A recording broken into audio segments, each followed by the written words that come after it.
কাবাঘর ধ্বংস করতে এসেছিল এক শক্তিশালী রাজা, ৬০,০০০ সৈন্য আর বিশাল হাতির বাহিনী নিয়ে।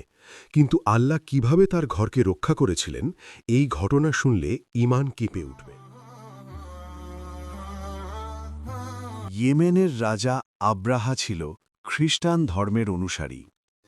সে ইয়েমেনে এক বিশাল গির্জা তৈরি করেছিল, যার নাম ছিল কুলাইশ। আব্রাহা ভেবেছিল, এখন মানুষ মক্কার কাবাঘরে না গিয়ে তার বানানো গির্জাতেই আসবে। কিন্তু বাস্তবে হল উল্টো। মানুষ আগের মতোই কাবাঘরেই যেতে থাকল। এতে আব্রাহা ভীষণ রাগান্বিত হয়ে গেল। অহংকারে অন্ধ হয়ে সে সিদ্ধান্ত নিল কাবাঘর ধ্বংস করে দেবে। সে ৬০,০০০ সৈন্য আর কয়েক হাজার হাতি নিয়ে মক্কার উদ্দেশ্যে রওনা হল। এই ঘটনার বছরকে ইতিহাসে বলা হয় আম-উল ফিল, অর্থাৎ হাতির বছর। যখন তারা কাবাঘরের একেবারে কাছে পৌঁছে গেল, তখন রসূল সাল্লাল্লাহু আলাইহি ওয়াসাল্লামের দাদা হজরত আব্দুল মুত্তালিব কাবাঘরের গিলাফ ধরে দোয়া করলেন, হে আল্লাহ, এই ঘর তোমারই, তুমিই একে রক্ষা করো। ঠিক তখনই আল্লাহর আদেশে ঝাঁকে ঝাঁকে হাজার হাজার পাখি আকাশে ভেসে উঠল।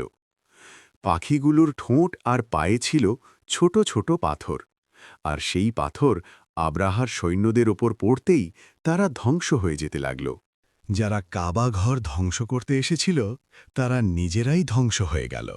এই ঘটনাটি ইতিহাসে শুধু একটি যুদ্ধের গল্প নয়, বরং এটি ছিল আল্লাহ কুদরতের এক স্পষ্ট নিদর্শন। যে বছর এই ঘটনা ঘটেছিল, সেই বছরকেই ইতিহাসে বলা হয় আমুল ফিল, অর্থাৎ হাতির বছর। আর আশ্চর্যের বিষয় হল, এই হাতির বছরের কিছুদিন পরেই এই পৃথিবীতে জন্মগ্রহণ করেন আমাদের প্রিয় নবী হজরত মোহাম্মদ সাল্লাল্লাহু আলাইহি ওয়াসাল্লাম। আল্লাহ তাআলা তখনই বুঝিয়ে দিয়েছিলেন, এই ঘর তিনি নিজেই রক্ষা করবেন এবং এই ঘরের সাথেই জড়িত থাকবে এক মহান নবীর আগমন।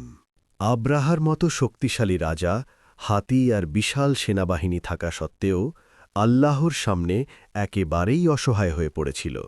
এই ঘটনা আমাদের শেখায়, মানুষের শক্তি, অহংকার আর ক্ষমতা আল্লাহর ইচ্ছার সামনে কিছুই নয়।